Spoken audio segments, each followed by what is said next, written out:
الحمد للہ رب العالمین۔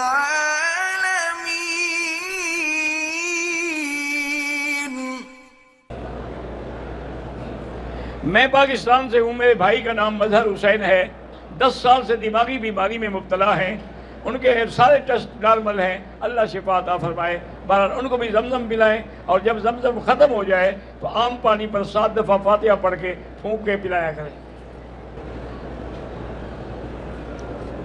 ہم نے سیالکوٹ سے عمرے کے لیے احرام باندھا، احرام باندھ کر نیت بھی کر لی، جہاز میں بیٹھے، پھر انہوں نے اتار دیا کہ جہاز خراب ہو گیا ہے، 36 گھنٹے جہاز لیٹ ہو گیا، اعلان ہوا جس نے گھر جانا ہے گھر چلا جائے۔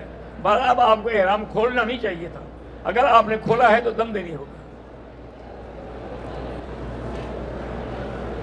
میرا نام نذیر احمد ہے، میں پاکستان سے ہوں، 16 سال سے مجھے معدے کی تکلیف ہے، اللہ شفا عطا فرمائے۔ اب تو اللہ کے بندے تم زمزم کے خزانے پہ آئے ہوئے ہو، جتنا ہو سکے ہر نماز کے بعد زمزم پیو۔ ایک عورت نے عمرے کی نیت کی ہے، لیکن وہ حیض کی حالت میں ہے، ابھی عمرہ تو نہیں کر سکتی وہ جب تک پاک نہ ہو، تو اسی حالت میں وہ طائف جا سکتی ہے۔ طائف کیوں نہیں جا سکتی؟ طائف تو جا سکتی ہے، لیکن بہتر یہی ہے کہ طائف بھی میقات ہے، نہ جائے، پہلے عمرہ مکمل کرے۔ میرا نام امجد علی ہے، میرا ایک رشتہ دار جیل میں ہے، اللہ آزادی عطا فرمائے۔ میری 5 بیٹی ہیں، بیٹا کوئی نہیں ہے، ایک بیٹی کو ہر 15 دن میں خون لگاتے ہیں، تھیلیسیمیا کی بیماری ہے، اللہ شفا عطا فرمائے۔ جس سے محبت ہو اس سے شادی کرے تو گناہ ہے، وہ راضی بھی تو ہوں نا، اس کے والدین بھی راضی ہوں، پھر تو کوئی گناہ نہیں۔ اگر اس کے والدین راضی نہیں ہیں تو پھر بلا وجہ آپ محبت کرنے کا کیا معنی؟ کوئی تمہاری بہن سے محبت کرے، کیا کرو گے؟ بہن پکڑ کے دے دو گے اس کو، کیونکہ محبت ہے اس کو؟ تو جو دوسرے کے لیے سوچتے ہو اپنے لیے بھی سوچو۔ ڈاکٹر اسرار مرحوم جو تھے وہ بڑے اچھے عالم تھے، اور خاص طور پر انہیں قرآن پاک سے بڑا عشق تھا، اللہ ان پر رحمت فرمائے۔ بعض مسئلے میں بیچاروں کا اختلاف بھی تھا، لیکن جب کوئی عالم فوت ہو جائے اس کے بڑے خدمات ہیں، اور بڑے لاکھوں لوگوں کو انہیں ہدایت کی ہے۔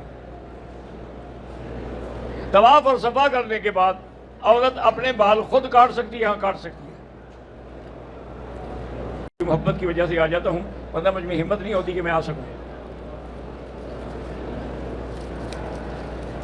ہم حج پر گئے تھے، اور ہم کو حکومت نے پکڑ کر مکے کی حدود سے باہر کر دیا، جدے بھیج دیا۔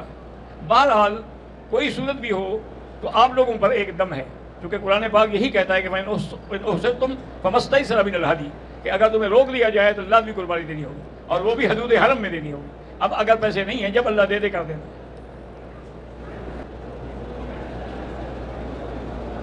میں نے 7 کنکریاں ایسے مٹھی میں لے کے ایک دفعہ مار دی، وہ ایک شمار ہوگی، لہٰذا اس کا مطلب یہ ہے کہ آپ نے کنکریاں نہیں ماری، دم ادا کریں۔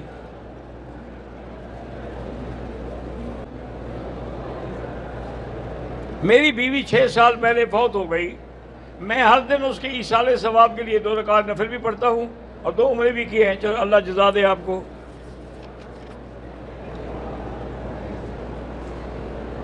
حرم میں الگ الگ جگہ پر گروہ بنا کر جماعت کے ساتھ نماز ہو جائے گی، لیکن حرم کی نماز نہ چھوڑیں۔ ہمارے یہاں جو مروجہ میلاد ہے وہ خالص بدعت ہے۔